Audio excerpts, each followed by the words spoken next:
So good evening, Ms. Dr. Fawad. I'm sorry. And thank you for giving us your time. And sorry for the wait. We messed up on the setting up the Zoom and all that stuff. That took a little while. No problem. No problem. Thank you very much. Thanks And for so my name is Bada Gambot, and I'm an 18-year-old high school student. And so can you introduce yourself briefly? Yes, my name is Fawad, as you mentioned earlier, and I'm actually working as a lecturer in the School of Accountancy, or Massey University's Business School.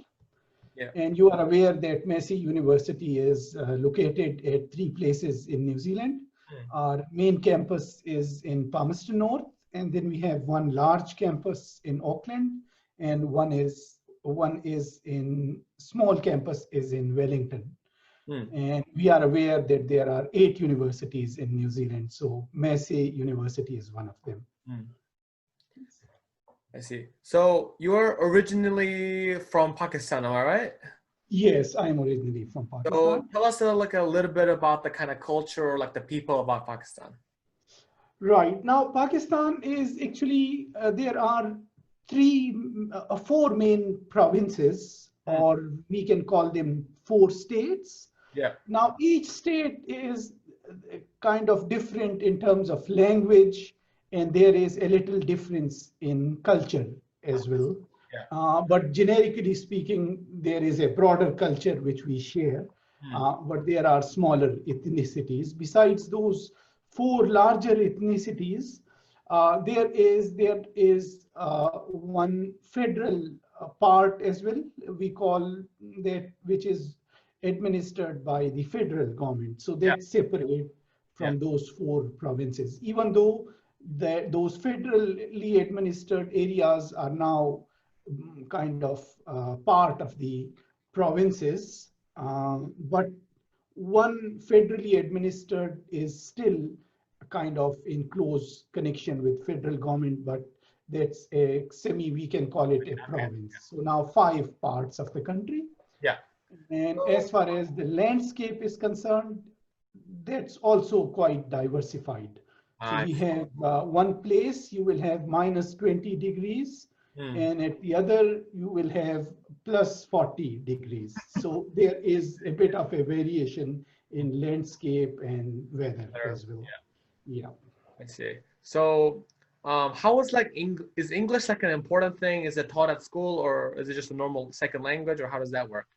Now, to understand that, or to answer that question, I'll explain the education system a little, and then we'll come to your question. Yeah. Unlike New Zealand, because in New Zealand we have high school, and then from high school we go to universities or professional colleges. Yeah. Now in Pakistan, actually, our education system has 3 sections or 3 tiers.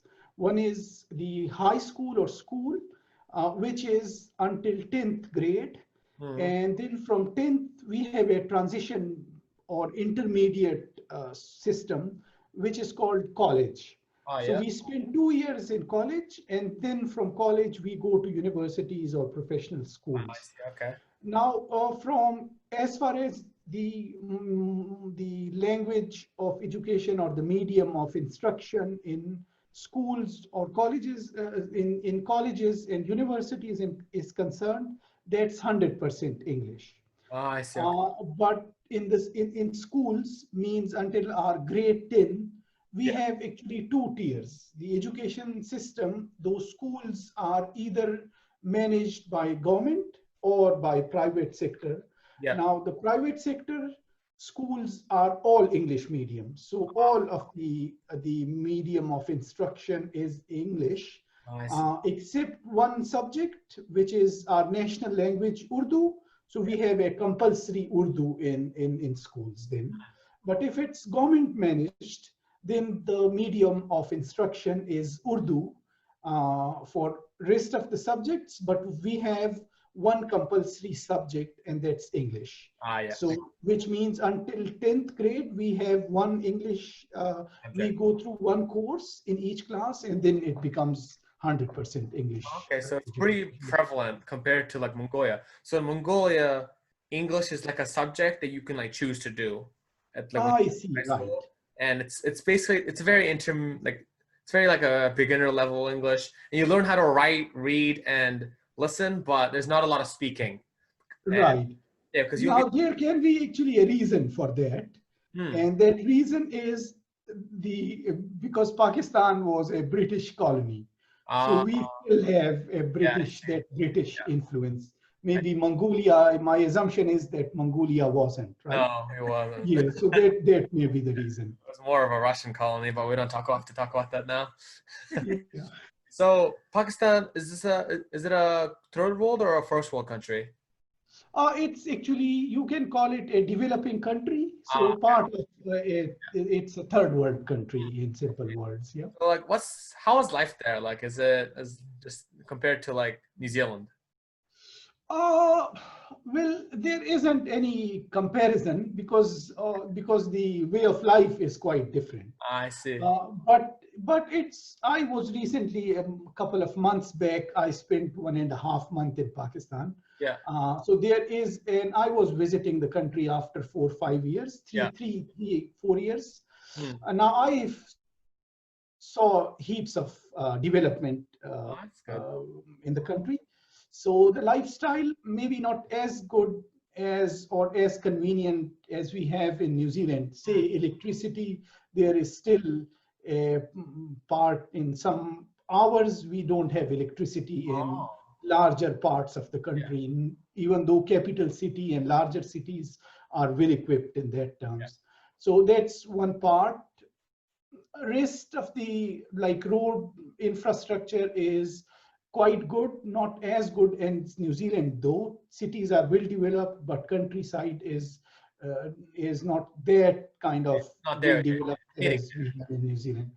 So yeah, but rest of the life, I mean, the major cities, you have all big brands, and Ah, yeah. you can see new models of cars and stuff like that.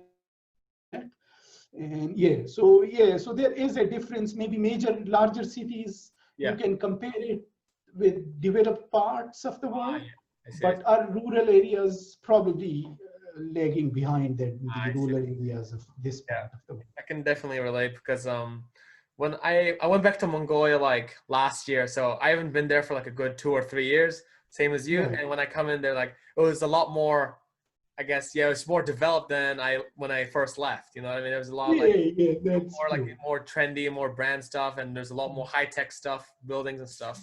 So yeah, I can Yeah, definitely. and sometimes I feel that even that part is more branded. Yeah, so So, um, so you came to New Zealand and you got your PhD here, right? yes, yes. And so in your time in New Zealand, what was the most memorable moment you had? Oh, there are heaps of actually. I have heaps of memories in bits and pieces. Yeah. Probably the most recent one was when I got graduated from Messi.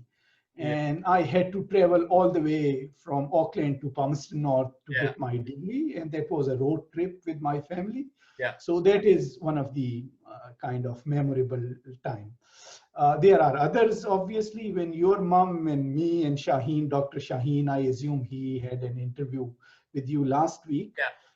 When we were doing our PhD, so we used to enjoy that time a lot. There were difficulties, Yeah. we were working, but there are memories of that student life as well. So it's actually in bits and pieces, there are heaps of memories which can pop up. Yeah. Well, on the opposite side of that, you also lived here, and I guess it was a difficult swap over to living in New Zealand. Or like one of your challenges you faced, like living in New Zealand. Oh, the challenges were heaps actually, because I was an international student. Yeah. And initially I came as an international student, and I wasn't directly enrolled into PhD. Rather, it was a coursework. So, and I had to maintain certain level of grades and show performance. Ah, yeah. So it's which can eligible me to move into a PhD program. Yeah. So I had very less money in my pocket, and I had to pay my tuition fees, stuff like that, and had to maintain my grades as well. Then while I got somehow enrolled into the PhD, I was again a full-time international student with no scholarship, no funding, unlike your mom. So I actually had to work and earn, pay my fees, and stuff like that. So it was actually, the difficult part was to maintain that full-time student status while working on a full-time basis. So that was the most challenging part, but somehow managed it. So it eventually sounds pretty impossible. Yeah, the outcome was good actually. It's manageable. I would say I can say it's manageable actually. Well, considering how hard that was, I guess the next question is not that I guess mysterious, I guess, because the question is, what was the biggest accomplishment so far in your life? Yeah, so yeah, you are right actually. After looking at those 4 or 5 years of hard work, I would say the biggest accomplishment was to complete my PhD on time. Yeah. I see. So you're working in Massey University now. What is like the beauty or like the most enjoyable thing about working as a lecturer in university? The most joyous part of working in a university, particularly in New Zealand, is that you have room and you can design your work hours the way you want to, because there is the fixed component is that if I have a class, I have to be present on campus for that. Otherwise, I can actually work from my home. I can actually work at my office. So I have that leverage. So that's actually the best part. But the worst part is that it's Sunday, it's 7:30 in the evening, but I'm still in the office. So it's actually, there is that leverage gives you a lot of burden at the same time. You will have to maintain that. Do you have a class soon or something? Pardon me? You have a class right now or something? Is that no, actually not. What actually by default in my job description says that I'll have to teach, but I have to do research as well. So so that gives you that leverage to work with your own pace, but you will have to show performance. Okay, I see. Yeah, so it's like your performance. Nice. Well, you're you are a fully fledged academic. That's my bad wording. What are like the best things to be an academic? So that's actually the best thing is that one, as I mentioned earlier, that it gives you a little freedom. And the other thing is, while you are researching, you actually learn. So you have to study, so that actually while you are learning, and if I put it in other words, you are paid to learn. So that's actually the best part, that you are learning and getting salary for that. So that's the part which I enjoy the most. Well, what's the most challenging side of being an academic as a life? The challenging side is the same actually. You will have to kind of learn. Regardless you want or you don't, you will have to upgrade your skill set. Yeah. Well, the other challenging part is, sorry to cut you, that you will have to satisfy the audience, because there are students with various backgrounds, and you have to satisfy them, or you have to take all of that bunch of students along. So that's another challenge. Actually. I see. Well, that's actually correct for our next question. So you're working with a lot of young people at your university. And have you ever taught in Pakistan before, or No, actually, I actually after graduating, after completing my master's ages back, I actually joined the corporate sector. I was joined as a corporate banker for some time. Then I actually switched to public sector, so worked in the public sector for some time, and then resumed my studies in New Zealand. So I didn't. I see. But you've studied in Pakistan, I'm guessing, because since you did your master's and stuff. Yes. So you still know what the student mindset or the perspective is like. Have you noticed a difference between the Pakistan university students and New Zealand university students? Yes, because the culture is slightly different. Here, the students have to work outside, regardless you are an international or you are a local person. So that's actually part of the culture, is that you have to work, you must be working, or you must be somehow involved in some other stuff besides your studies. Yeah. While in Pakistan, the culture is that we don't work outside while we are studying. I remember my first job was after completing my master's in 2008. So that actually gives you a little difference. I believe that while you are working, you become more practical right from the start. So that's the major difference between. Okay. So it's like you become more practical, like you become more hands-in, you're able to like solve real life problems because you have more. Yeah, that's true actually. Yeah, that's you put it in kind of more kind of better words Yeah. than me. So yeah, that's true actually. Like, so there's a lot of people who are probably watching this interview, a lot of young people who want to study abroad in countries like New Zealand or America or whatever country it might be. What's like some advice that you would give to them?